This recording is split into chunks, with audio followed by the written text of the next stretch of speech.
Hey guys, I wanted to do a little quick video here about insulin. And insulin, of course, is a hormone in your body, and it's known as the storage hormone because what its principal job, or most of its work, is to store uh, energy in your body, glucose particularly, as fat in your body. So when you eat something that creates a high glucose level in your blood, then the body responds by creating insulin, which then goes in and sweeps the glucose out of your blood and then puts it somewhere. And what it doesn't burn up right away in cells for metabolic processes is whatever is left over will go and be stored as fat. And that fat can be stored in your liver. It can be stored in a lot of your cells in your body. And of course, it can be stored as fat. So insulin will put glucose into your fat cells, your adipose tissues, and either make the fat cells bigger and bigger and bigger and bigger and bigger as it stores more and more fat for a rainy day, or it will create, if you have the genetic capability, not everyone does, most people don't, to make more fat cells. Either way, the glucose is being stored into the cells, your fat cells particularly, in your liver, as fat. And that's the mechanism that we want to try to reverse when you want to lose weight. Because when we say lose weight, of course, we're talking about burning up stored fat. We don't want to lose muscle tissue and stuff like that, right? So to lose weight, we need to manipulate that insulin in a positive way instead of in a negative way like we always do. So constantly eating high doses of carbohydrate, which is what the American Standard Diet is, almost 95% of our calories come from carbohydrates, which is absurd. Then what happens is what we need to do to change that and reverse it is say, okay, we don't want to keep our insulin levels high all the time, because every time we get a carbohydrate sugar high and our blood glucose rises, then the insulin produces high, goes in and sweeps out that glucose out of the blood. And we don't want to do that constantly, which is what we all do. And if you do that all the time, you're going to run out of places to store that glucose in your body. And when you run out of those, when you're full, when all your adipose tissues and your liver and everything's just stuffed full and the cells can't take any more glucose stored as fat, then you become insulin resistant. And that's what type 2 diabetes is. That means your blood sugar goes high, which your body considers an emergency because high glucose can basically rot every tissue in your body. You know, that's why there's so many degenerative processes that occur with a diabetes patient. So it'll make you go blind, you'll end up getting amputations, you'll have all kinds of, obesity-related diseases, fatty liver, and on and on and on, even cancers. So you don't want your blood glucose to stay high. Well, your insulin has the job of getting that blood glucose level down, and it'll do so as long as it can. It used to be called adult onset diabetes, but nowadays insulin resistance is occurring in very young children because of this diet of high carbohydrates. And that's what's really sad. But anyway, if we want to burn our stored fat, then we need to keep our insulin low. And the way we keep our insulin low is by not eating a lot of carbohydrate and not eating it all the time, constantly, like all day long. So a kind of another point of view about this is that your body takes, at any given time, or a person needs a certain amount of energy in their body, a certain amount of energy intake to be able to just make your brain run and your heart and your pump and all your metabolic processes to take care of you. Well, if you eat and intake more what we call exogenous energy, whether it's from fat or from glucose, then your body is getting more energy into it than it actually needs. And your body, in its evolutionary wisdom, has said, okay, feast and famine. When we get a lot of food, because we found, back in the caveman days, because they killed a mastodon or whatever, then everybody feasts on that, just like a bunch of wolf packs that nowadays that will kill some animal and they feast on it, or lions that kill a big buffalo or whatever.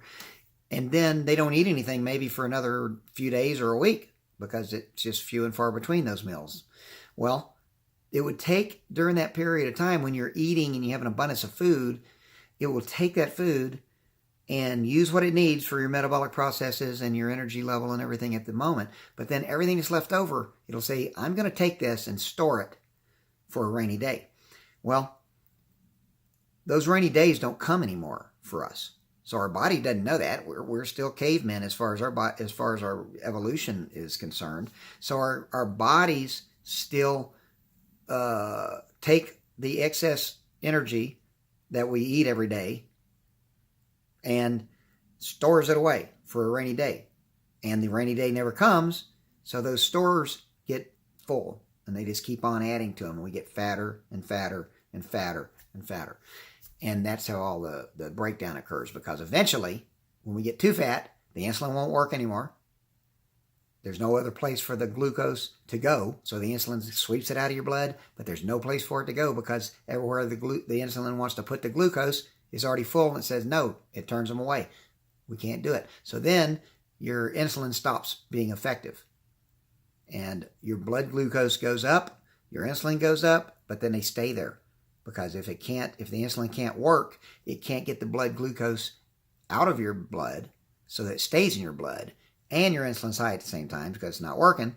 That's insulin resistance, type 2 diabetes. So unfortunately, the medical response to that is to give you more insulin after taking some oral drugs, trying it.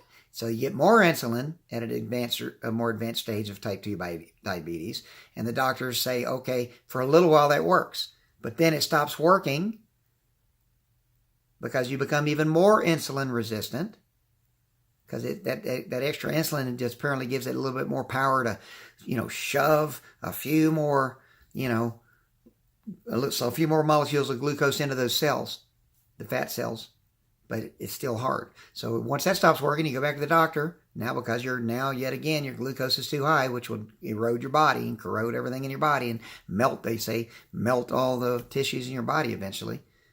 So you've got to get the glucose back down. So the doctors give you more insulin, and it's just chasing the tail. All they do is make it worse, worse, worse, worse, and then you break down, then you get amputations, you go blind, you die, and they don't cure you. Well, there's a lot of medical doctors out there that are reversing and curing type 2 diabetes within 2 weeks or 3 weeks just by constricting and restricting carbohydrate intake. Because then, if you're not taking carbohydrates, then your insulin doesn't have to spike so much, and that ends up keeping your insulin levels low, and then your body goes into ketosis if it's managed right here like we're doing for weight loss purposes, but they use it for therapy for type 2 diabetes curing. And it goes and starts using the stored fat in the body because you're not eating so much anymore carbohydrates. You've gone from 95% of your calories from carbohydrates going to 5% of your calories coming from carbohydrates. So your body says, woo, we need more energy because you're not bringing it in. You're not feeding me. The cells say, I'm hungry, need energy. And you're not giving it to them from eating.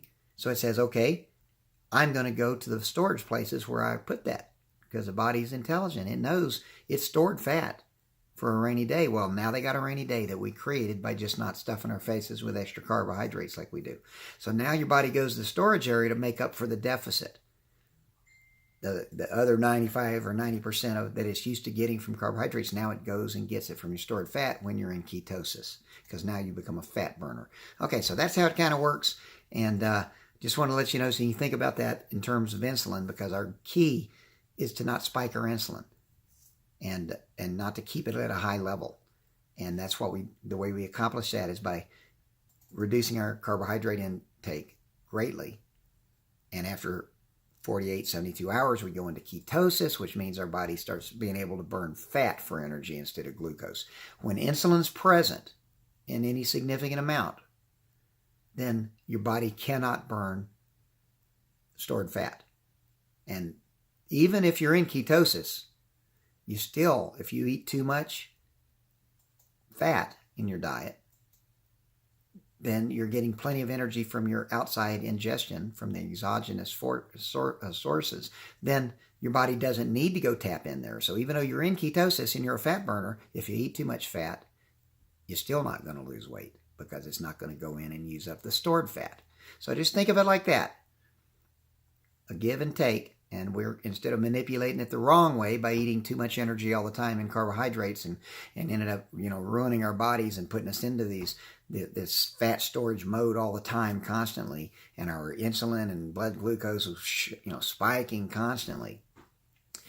Instead, we're going to do it the other way around, and we're going to keep our carb intake down intentionally through our ketogenic diet, and that's going to cause the insulin to stay low, because the insulin only goes up when your blood glucose is high, and your blood glucose is only high when you eat a lot of carbohydrate. So that's the way we manipulate it. That's the whole story right there in a nutshell.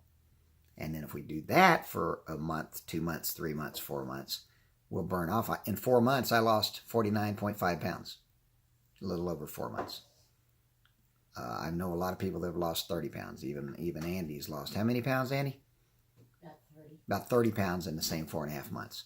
And you're never hungry because we're in ketosis, so our body always goes to our fat stores and never gets hungry, because when it needs energy, it just goes in and gets them out of the fat storage, which is like our refrigerator inside of us, and we don't even have to know about it. Unlike eating a donut, and we get all high and get all kinds of sugar rush energy, and then an hour later, we're crashed and tired and can't stay awake.